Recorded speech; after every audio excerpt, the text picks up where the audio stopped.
Hello everyone. आज हम एक न्यू एडवर्टाइजमेंट के बारे में डिस्कस करेंगे जो हमारा आरबीआई की तरफ से आ रहा है, यानी रिजर्व बैंक ऑफ इंडिया की तरफ से।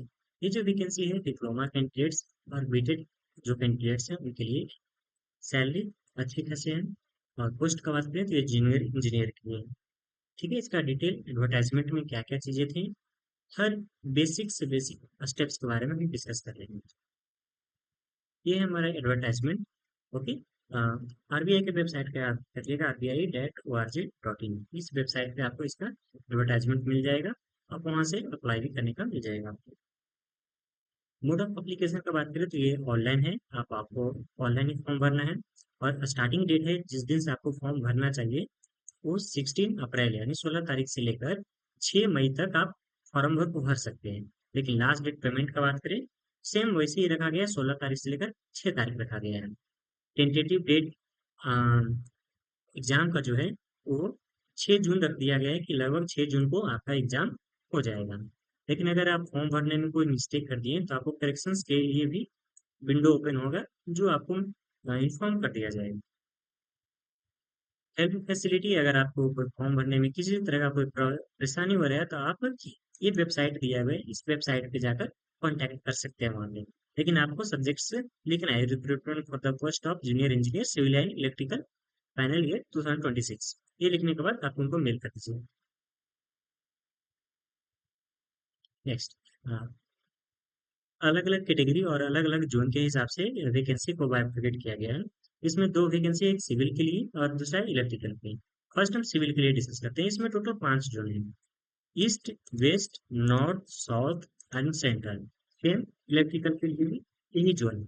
लेकिन नंबर ऑफ वैकेंसी बात करें कैटेगरी वाइज तो हमारे ईस्ट में एक है जो जनरल का है, वेस्ट में 4 हैं, एससी को छोड़कर एसटी, ओबीसी, ईडब्ल्यूएस, जनरल सभी का है।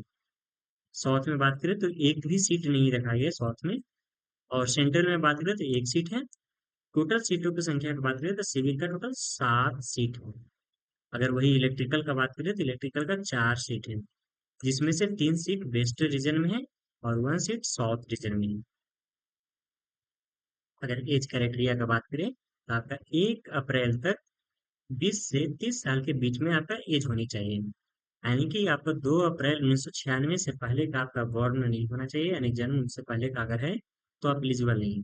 दूसरा, और 1 अप्रैल 2006 के बाद का कोई जन्म नहीं होना चाहिए। अगर है वैसा आपका डीओबी आ रहा है तो आप एलिजिबल नहीं है। आपको एज रिलैक्सेशन मिलेगा, यानी आप SC ST कैटेगरी में आते हैं तो आपको 5 साल, मैक्सिमम 35 साल। और ओबीसी के लिए 3 साल। और PWBD कैंडिडेट्स है तो उनको 10 साल और 15 साल को और 13 साल का मिल जाएगा रिलैक्सेशन। नेक्स्ट, एजुकेशनल क्वालिफिकेशन का बात करें, जूनियर इंजीनियर जो सिविल में है उनको मिनिमम 3 साल का डिप्लोमा होना चाहिए सिविल इंजीनियरिंग में। साथ में 65% उनका मिनिमम मार्क्स होना चाहिए। अगर SC ST कैंडिडेट्स हैं तो उनका 55% यानी कि 55% मार्क्स है तो एलिजिबल है। जो डिग्री किए हैं, यानी कि डिग्री बोले तो बी या बीटेक, अगर वो सिविल इंजीनियरिंग में किए हैं तो भी वो एलिजिबल हैं। इसमें स्कोर रखा गया है सभी के लिए, जनरल और ओबीसी ईडब्ल्यूएस कैटेगरी के लिए 55% और SC ST के लिए 45%।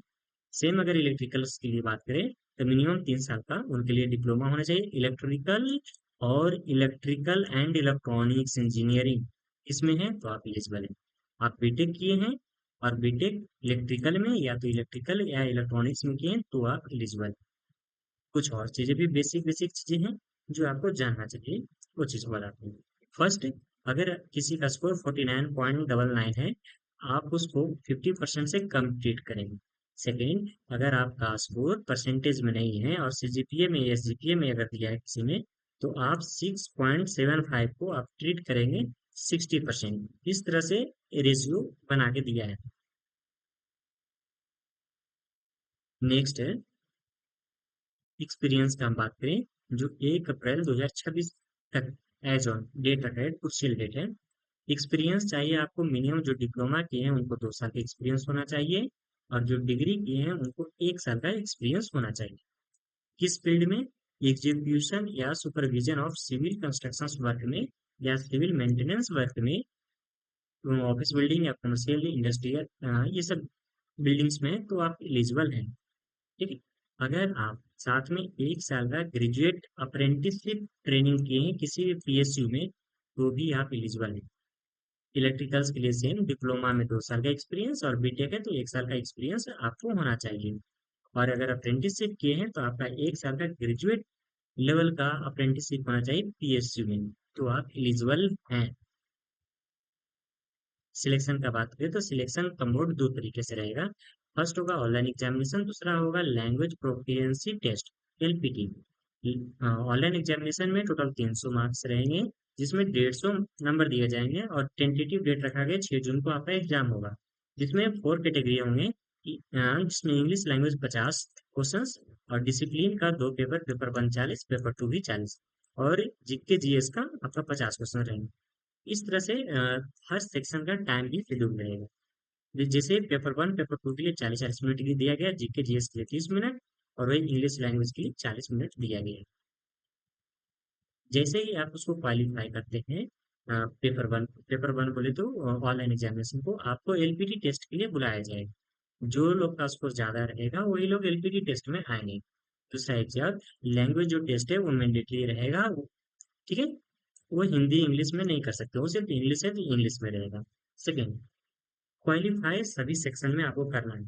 जैसे इंग्लिश लैंग्वेज पेपर 1 पेपर 2 और जीके सभी सेक्शन में आपको क्वालिफाई करना है। नेगेटिव मार्किंग की बात करें तो 1/4 का नेगेटिव मार्किंग है आपका। दूसरा, टेंटेटिव बात करें या अप्रोक्सीमेटली बात करें तो 5 टाइम्स नंबर जो है वैकेंसी है उनसे 5 गुना लोगों को शॉर्ट लिस्ट किया जाएगा। नेक्स्ट, नेक्स्ट ये है कि अगर जो लोग ऑनलाइन एग्जाम दिए उनका मैक्सिमम स्कोर है, वही एलपीटी टेस्ट के लिए बुलाए जाएंगे, ये चीज का ध्यान रखिएगा। जिनका ज्यादा मार्क्स होगा ऑनलाइन एग्जामिनेशन में उनको ही एलपीटी टेस्ट में बुलाया जाएगा। दूसरा, एलपीटी टेस्ट मैंडेटरी होगा, इसमें कोई भी एग्जाम्पशंस नहीं दिए जाएंगे। अगर पैसा की हम बात करें तो पैसा तो बहुत बढ़िया से है।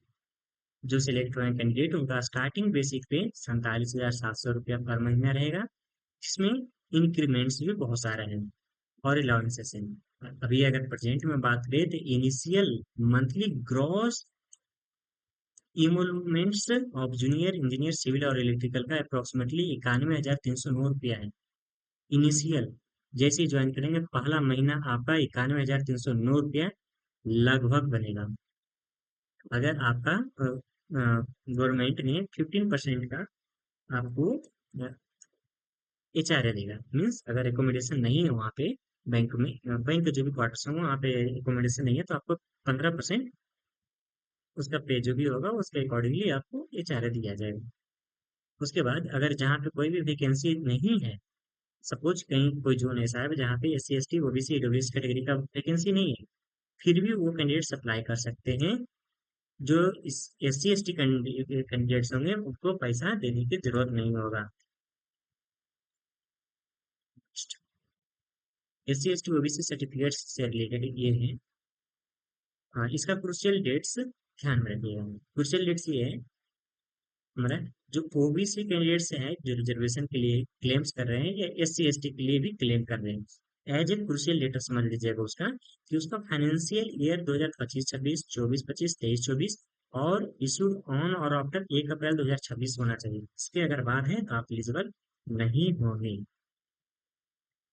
एग्जामिनेशन फी का बात करें तो आपका 16 अप्रैल से लेकर 6 अप्रैल के बीच में आपको पेमेंट करना है, जिसमें से एस सी एस टी जो कैंडिडेट्स हैं और पीडब्ल्यू बी डी या एक सर्विसमैन है उनको 50 रुपया only plus GST 18%। Intimation charge होगा, उनका एग्जामिनेशन चार्ज नहीं लगेगा। अगर जो ओबीसी और जनरल और ईडब्ल्यू सी कैंडिडेट्स हैं उनको 450 प्लस जीएसटी लगेगा, जिसमें एग्जामिनेशन फी और इंटीमेशन फी इंक्लूडेड है। जो भी स्टाफ कैंडिडेट्स हैं उनको एग्जामेशन है, बैंक ट्रांजेक्शन जो भी होगा वो सब मिल जाएगा वहाँ पे। ओके, आई थिंक हम सारे पॉइंट्स को डिस्कस कर चुके हैं। जो जो रिक्वायर्ड थे आपको जानना चाहिए था बिफोर आपको कोई भी फॉर्म भरने से पहले। इस फॉर्म हमें जैसा हमारा एक सजेशन रहेगा कि ये फॉर्म भरिए भरिए, क्योंकि डिप्लोमा लेवल पे आपको 91,000 ग्रॉस पे बनना बहुत अच्छा सैलरी है। आई होप आपको वीडियो पसंद आया हो। Okay, thank you everyone.